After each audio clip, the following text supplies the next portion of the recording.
All content landscape is drastically changing and being disrupted right now. It's an unprecedented pace. Focusing on quality will force you to have the good behaviors from day one. Quality and quantity are connected, but I think that quality comes from quantity. The more that you make, the better you know that you can be. And I don't think you know what good quality looks like until you've made enough stuff. Welcome to Creator Debates, where we have stupid arguments to help creators make smart decisions. My name is Justin Moore. I'm the founder of Creator Wizard. I'm your host and referee. Today we're talking about quality versus quantity and how you can strike the right balance with your content for sustainable growth. I recently posted the following tweet: 100 good posts will have more impact than 10 great posts. Agree or disagree? Putting aside whether or not that was engagement bait, I definitely got a lot of very passionate replies. Dennis said, disagree. You can go viral off one amazing post. Having 100 mediocre posts might produce less results in aggregate than one amazing post. But Michelle said, to begin with, yes, 100 good posts will let you feel out not just what works for others, but what works for you. I still struggle knowing what pace and depth I should aim for when creating content, which is why I asked two experts to settle this debate once and for all. In one corner, we have Marcelo Russo, CEO of Friends Agency with over 18 years of experience in digital marketing, design, and technology. Marcelo is always pushing the boundaries of possibility. In the other corner, we have David Elikwu, a self-proclaimed nerd with a passion for writing and learning. David helps people make the best decisions of their lives through his course, Decision Hacker. By the end of this episode, you'll know how quality versus quantity can affect audience engagement and growth, what metrics you can use to measure success with both, and honestly, the only thing I really care about: who is a better creator debater, Marcelo or David? So let's get into opening arguments. Marcelo, tell me why making high quality content is way better than churning stuff out on a frequent cadence. You have 2 minutes. Absolutely, and thank you so much. I think I'm going to have to open with something really straightforward and simple. We got to remember that marketing is about perspective. It's how are we perceived in the eyes of our customers. So I'm going to talk about 3 points on this. People will share quality content more often because it raises their average. I'm lucky to be part of a community with Chris Doe that is called The Future. These guys are, Chris shared once a really good phrase, let's call it, right? I can't remember the author, if he was Chris original or not, but it says, you're the average of the 5 people around you and your closest friends. And this, for me, rings true also when a person is going to need to reflect back on them and say, I share this content is visible to my audience, and if this content is bringing up my average, then people will perceive me a little bit better. Number 2, high quality content has more shelf life. If you start working on content, even if it is following a fad or a trend, but it's really high quality, that can be revisited as a nostalgia piece, for example, later. And lastly, I want to do a little touch base in there in terms of quality, because for me, quality is also subjective. It depends on the audience. So if you're a copywriting, high quality would be good copywriting. If you're a designer, good design. And depending as you grow with your company, it could be even more than that. Now, lastly, and number 3 is we build trust. Is the perceived value of our audience.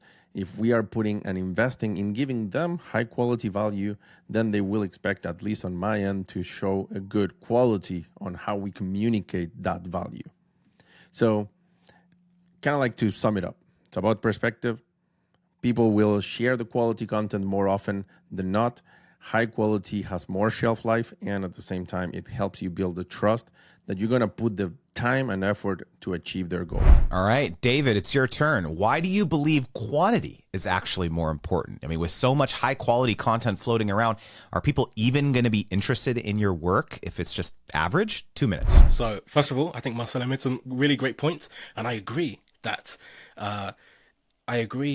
I'm almost forgetting what you said, but I agree that quality is subjective. And I think that actually the thing is, optimizing for quantity doesn't mean that your work has to be average. In fact, I actually think it's the complete opposite, right? The quantity makes you better. It makes you better faster. So people approach this, and this is the problem, people approach this like they are Leonardo da Vinci instead of Vincent van Gogh, right? Leonardo da Vinci had an incredible career, one of the best artists of all time, had a 40-year-long career and created 20 incredible masterworks. Mwah, chef's kiss, brilliant paintings, right? But only 20 in 40 years. But he gets to do that because he's Da Vinci. He was incredibly talented, right? In the 1400s, he was doing detailed anatomical drawings of the human body. No one else was doing that. So the point is, he only gets to do that because he's Da Vinci. You'd be better off trying to be more like Van Gogh. Van Gogh was only painting for about 10 years. Okay, he died in his mid-30s. But in those 10 years, he did 2,100 paintings. So 100 times more than Da Vinci. But how did he get there? At first, he tried to be a preacher. He wasn't good at it. He failed. He tried to be a teacher. He got fired. He wasn't good at it. Then he tried to be an artist. And at first, people laughed at him and he wasn't that good. But he just kept doing it. He had, I think, almost 900 oil paintings, over 1,000 water paintings, and after all those repetitions, then he finally got good. And then his subjective quality became objective. Then when he's dead, we can look at his work and say, wow, it's amazing. Leonardo da Vinci, on the other hand, spent 16 years working on the Mona Lisa, and when he died, it wasn't finished. And he didn't think it was good enough, and everyone else does, because it's one of the most viewed pieces of art in history. So it's better to put stuff out there, get the feedback on it, and iterate. Interesting. I want to just throw a curveball into this conversation, because you bringing up art reminds me of an anecdote I heard recently, which is that a lot of the impressionists, the really famous impressionist artists that we think of, like Monet and, a lot of these really famous paintings that we all think of as like the highest quality artists of their generation. The anecdote I heard was that during their time, they really actually, most of them were not very famous. And it was instead one patron who was friends with them all and essentially was buying up a lot of their work. And so when the name is escaping me of this patron, but when he passed away, in his will, it was stated that he wanted all of these works hung or donated to the city, basically, or the to, I don't know what museum, I think it was in Paris. And when that happened, they took this huge body of work and somehow they convinced the museum to display it all. And so that just by the very nature of this art being bequeathed and all these people walking into this gallery and seeing all these artists' works in there, people started thinking like, oh, I guess these are the guys. These are the best people, who created this style. And so as we get further and further away from that moment, we see journalists starting to reflect on this art, from the 1920s and 1950s, and people continue to write about it. And so they become the best quality artists of their generation purely from, kind of that moment that was forged in history. So it's just like an interesting observation that sometimes it's contextual, right? It's this reference point of like, who is the viewer? Who is the audience of this work? And so it just reminded me of that. Pretty interesting. So let's get into round one, gentlemen, which is all about audience. Yes, please. Yeah, let's hear it. Okay. No, because you're completely right. And that's exactly what happened. That's absolutely true. But I think the point that I was trying to make is that Leonardo da Vinci was objectively incredible. Considering his stuff was done in the 1400s, like, he was super talented. Van Gogh, when he started, was not. And the only reason that he can sneak his work into the museum along with Da Vinci and a lot of these other guys is from that volume. All right. Well, let's get into round one, which is all about audience engagement. So, David, let's go to you first. Why will you get better audience engagement if you publish more frequently? 2 minutes. So I think generally there's probably two traps you want to avoid. One is making stuff that people care about, but then nobody sees it. And the other is you make stuff that people see and then nobody cares. And you never want to be in any of those two places. But I think by being prolific and optimizing for quantity, you can find that balance as quickly as possible. And you want to find this balance between the creator, the content, and the audience. And if you could spend 2 years making the one perfect podcast and you release it and people say, you know what, this is not great. It's not great either because the content isn't good, or because you are not good, you haven't honed your craft enough, or because it's not for me and you should have sent this to someone else. And if you spend too much time, you're not going to be able to get enough reps to find that balance. But the quicker you put things out and the more you put things out, the more you can figure out, okay, what content works for me? Who am I as a creator and what should I be making? And what audience? Who do I want to make this for? And how can I make things as useful as possible for those people? And I think that's where the engagement comes from. The engagement is not just going to come from, sure, the other way you could do it, you could put something out and either you're incredibly talented and that's why your first thing goes viral, or you're lucky. And if you don't figure out why you got lucky, then the next thing you put out is not going to go viral.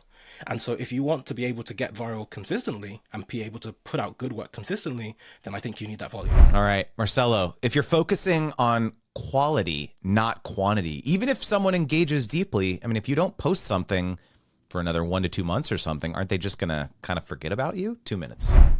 And I'm going to address a couple of the points also that we were talking before, right? But it's like, but this is my personal belief. I don't think that when we talk about great content, this needs to be taking, months, like 2, 3, 4 months. I believe, or I expect, when I push my team and everybody around me to produce great content, I'm looking to a 5-day turnaround. So it would still be a place where you put 2 to 4 pieces out a month. Now, talking about what we were saying before, right? The key element, and I think that what we were just talking about is what makes a great content and how quickly we iterate is effectively our content strategy. So we need to answer first all of the questions on content strategy. Like, what's your goal? What do you have in mind for your content? For example, right? Are you trying to stay top of mind with your clients? Then fantastic. Now, if your goal is to start a conversation, even maybe a strategy that puts 1 piece a month is not going to be really good. Now, it's very typical that when we talk about content or we are asked about content, our minds go directly to Twitter, Facebook, right?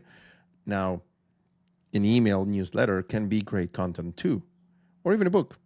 So think about all of the emails, newsletters that are really valuable, but they come every 2 weeks, every month, and they do a good recap with additional information. But it's easier to understand what is good content when you think of a book. And we were just recently doing something about. But it's very hard sometimes to forget a good book. So I want to leave the rest of the audience also with a question for this, so you guys can also think about what is great content for you. Think of all the times you remember an excerpt or phrase of a business book, for example, that are the typical things that we will refer to. You will remember the name of the author, the name of the book, if you saw that person in a conference or if you hear it in a conference. And I think that level of remembering someone is a little bit harder to achieve with 500 pieces of content. You'll remember that the person exists, but it will be hard to find that one message that is going to stuck in your head for years. All right. Well, I'll back you up on that, especially the exact format of the content. I'm writing a book right now, and somehow I'm putting more pressure on myself to make it higher quality because of the format.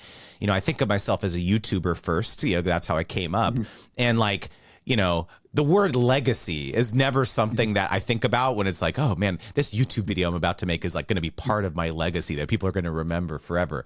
Or maybe even a newsletter. I've got a newsletter, or even the things I'm tweeting. Like, those are not, something that I think I'll be remembered for. And somehow writing this book has made me think twice or belabor, really go over extra, multiple times these sentences, because it feels like, even though I'm self-publishing, it still feels somewhat permanent, right? Because this is like, no, this is going to be something that, could potentially move the needle. So I don't know if it's why a book has that level of weight for me, at least, but I think it does. I think you're right. I think for a lot of people. And so the book thing is a really interesting point here, because I think it really does depend on what type of content format is your primary medium.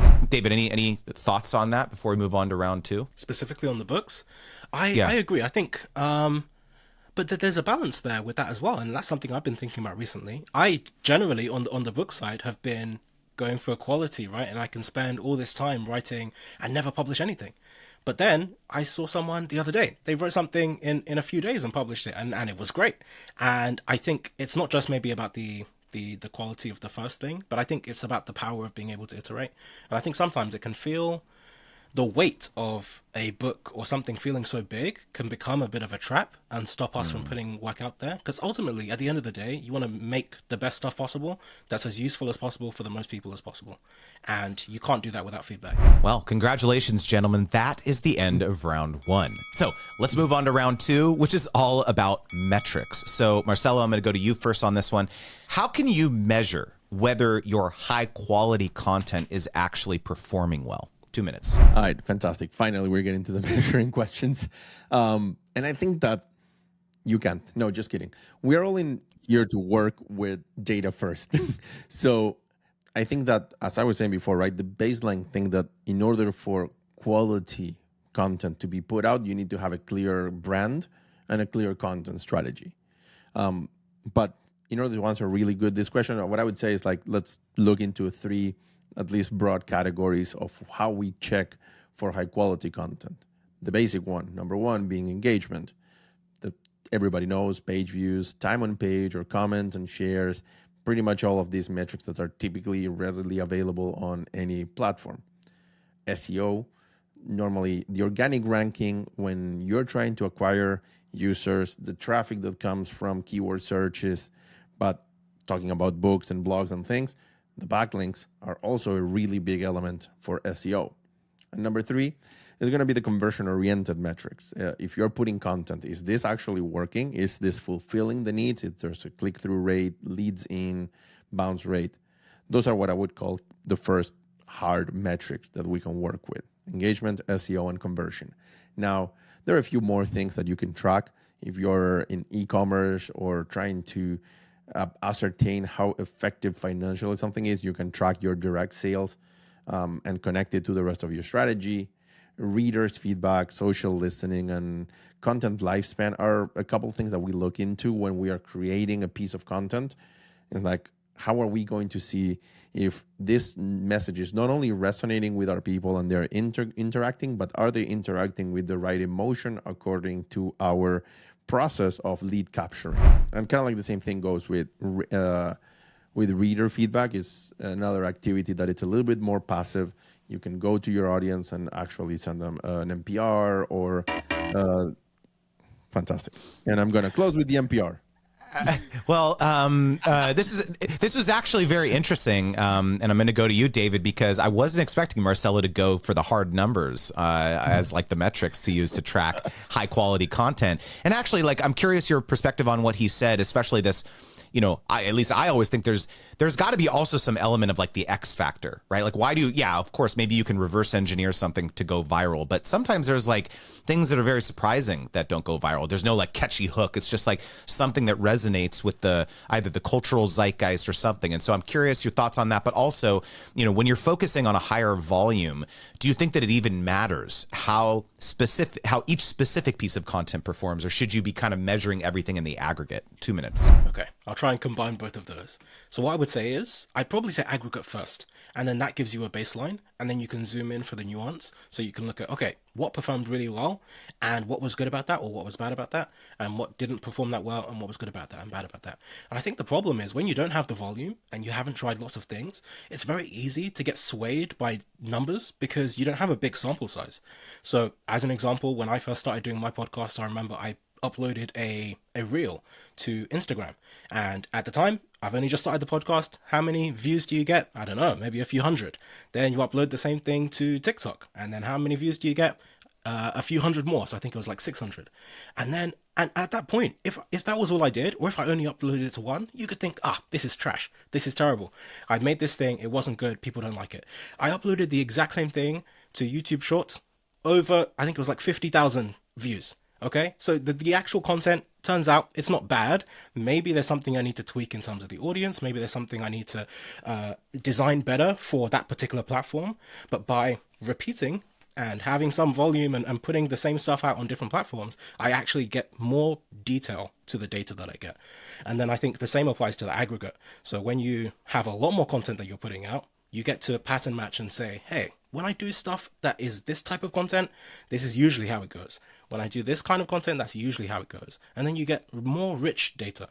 And it's not easy to get misled by, I had one thing, 10 people replied, but I don't know exactly why this thing resonated with them until I've done a few more of that thing. Got it. Well, Marcelo, I'm sure you want to chime in on that. But first, a word from one of our sponsors.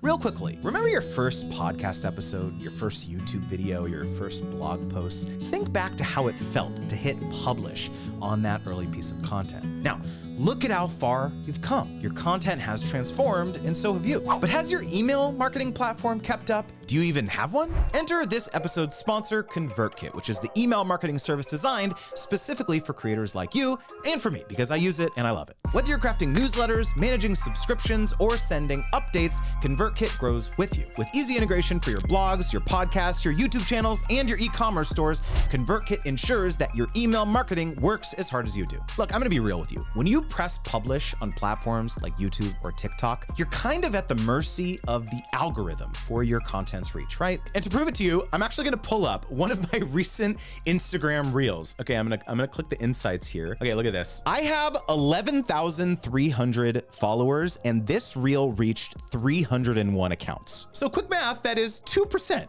2% reach. Contrast that with my average open rate in ConvertKit, which is between 40 and 45%. So which one do you want? 2%, 45%, 2%, 45%. Which one are you gonna pick? So take control with ConvertKit. Here you can own your audience relationships directly. There's no middleman, there's no unpredictable algorithm changes, just a direct line to your followers. ConvertKit isn't just another tool, it's a partner in your creative journey. So if you're ready to create with freedom, automate with ease, and engage your audience like never before, build a platform you own. Start with ConvertKit today at convertkit.com. That's convertkit.com. All right, let's get back to it.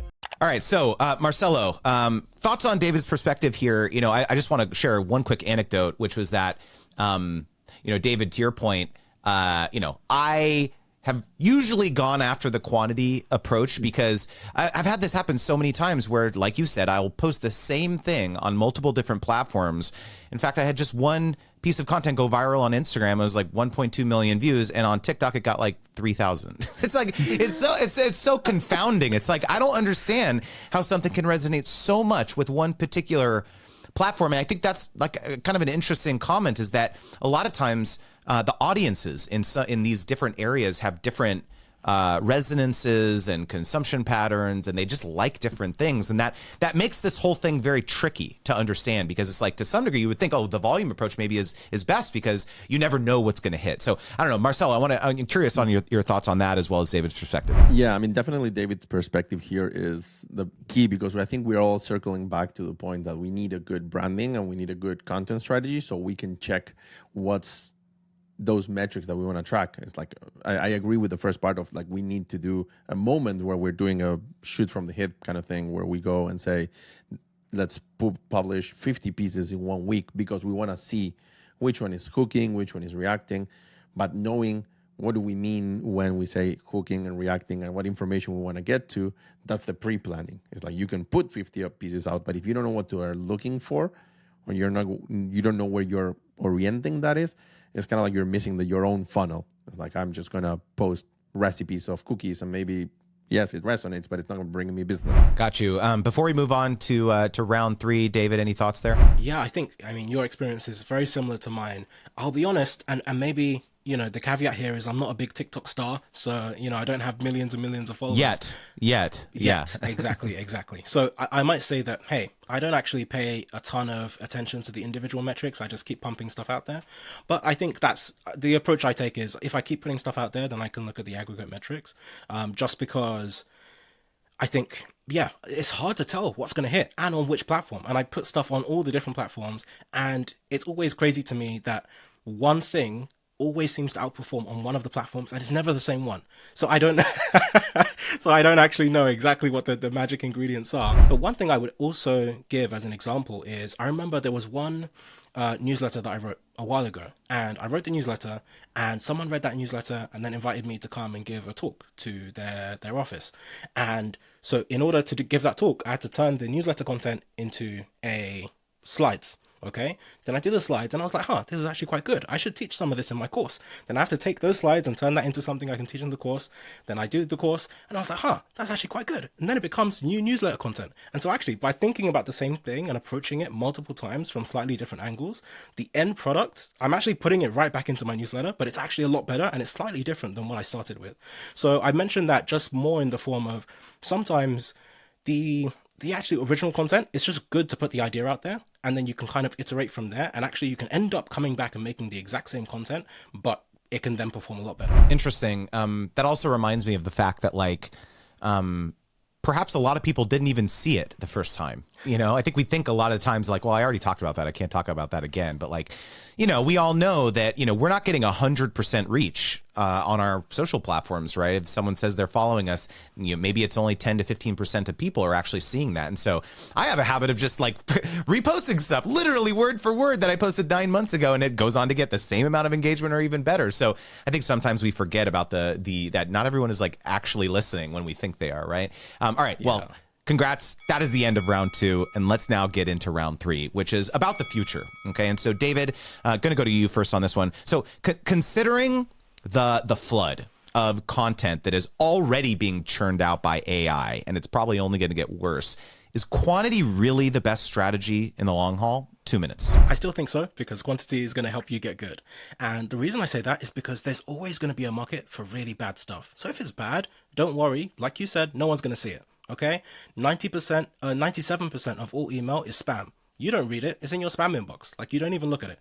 People are worried about, oh my gosh, people are going to start writing AI books, and Amazon's going to be full of, like, when was the last time you read a bad book? Nobody reads bad books. You read books people recommend to you because they're good. Okay? The bad books are still on someone's computer. Like, the human written ones are still on someone's computer. They probably didn't even submit it. If they submitted it, it didn't get published. If it got published, no one bought it.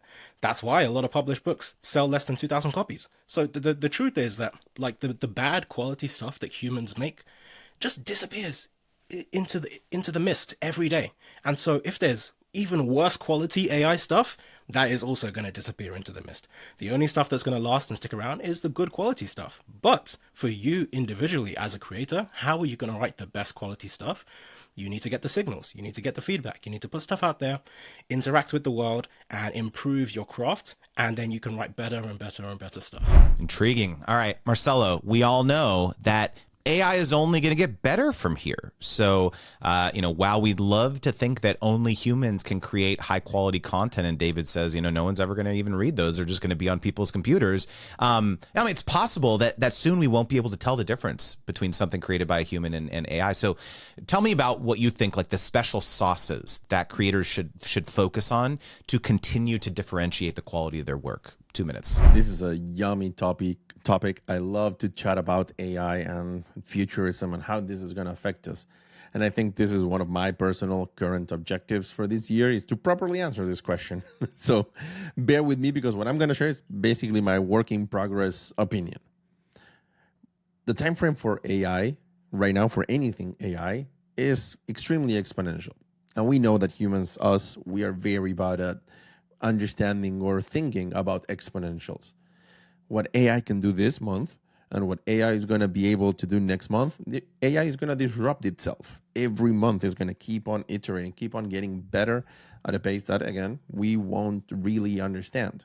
And I share what you're saying, right? It's like, I think this is going to turn on the other side of the pendulum, right? From we needing CAPTCHAs to detect the robot activity, we will need human CAPTCHAs to validate human content.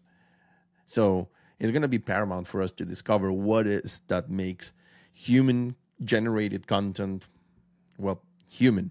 It's going to be one of those hot-button topics for the rest of the year. Now, my position on all of this is that AI needs to be viewed as a very powerful brainstorming tool, and really powerful beyond what we can even understand right now yet, because everything depends on how well you talk to that AI. So a companion and not an assistant, right? We don't delegate everything to that AI. We will need to put our piece in it. And in order for us humans to properly leverage AI, we not only need to know how to talk to them, which right now is called prompt engineering, but also know how to establish clear objectives that they need to achieve. So that's the secret sauce for now, is that we need to become AI directors, right? We are AI creative directors, AI storytelling directors. AI will give you lots of data, and some people will be able to still also leverage AI to process all of that. So if you can pass it through multiple AIs and it's also good, I think that what we can do right now is build for AI first, and then make sure that is going to set us through for the next year. All right. Well, super interesting. Marcelo, David, it is time to make your final appeal. On the other end of your camera, on the other end of your microphone is a creator who is relying on you to make this tough decision.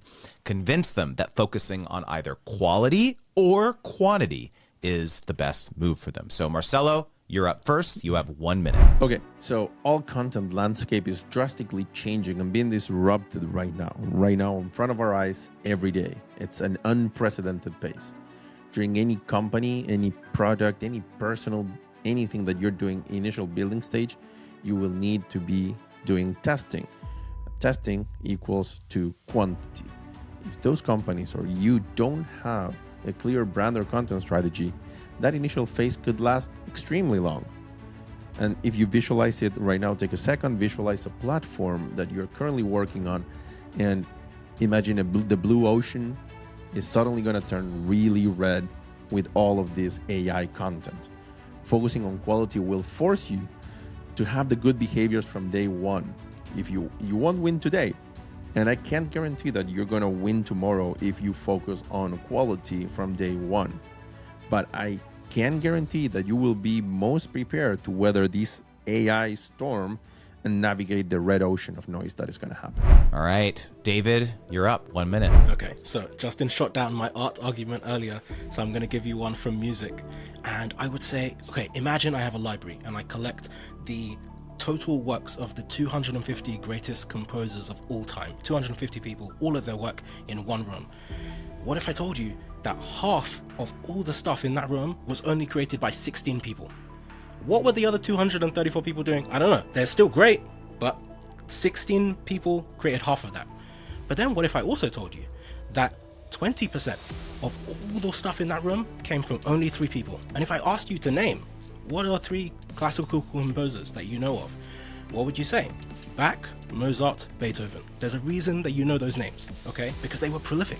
And you could say, are they prolific because they made the most, or did they make the most because they were prolific? But the thing is that quality and quantity are connected, but I think that quality comes from quantity. The more that you make, the better you know that you can be. And I don't think you know what good quality looks like until you've made enough stuff. Well, thank you so much, David, Marcelo, and now you, dear creator, watching and or listening, who won this creator debate. Let us know on social media by tagging @CreatorDebates, tag Marcelo and tag David. And so David, hit us with your call to action. Where can people learn more and follow you? Yes, so I am on all social platforms @Elikwu, and you can join me and about 30,000 people who are trying to be more creative, productive, and decisive at theknowledge.io, and you can make some of the best decisions of your life using my course Decision Hacker at decisionhacker.io. And Marcelo, hit us with your CTA. Fantastic. So for everyone that enjoyed this, Friends Agency focuses on helping companies and startups and scale-ups up to launch amazing digital products.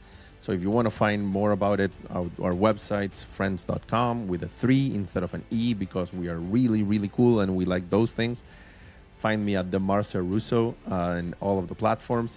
And that's pretty much it, guys. Thank you both again. It's been such a blast. And now it is time for Creator Debates After Dark, where Marcelo and David are going to stick around for a little bit longer and share their spicy hot takes on the creator economy. These After Dark episodes are available exclusively to students of my Brand Deal Wizard program and community. So if you'd like to support what we do here and level up your sponsorship strategy, check out the link below. And finally, if you enjoyed this podcast, there is one simple thing that you can do that is totally free and truly helps us out. Will you tell a friend about Creator Debates, whether it's sending them a text message with a link to this episode or posting about it somewhere on the internet? The only way that we can reach more creators is with your help spreading the word. So thank you. All right, that's a wrap. Until next time.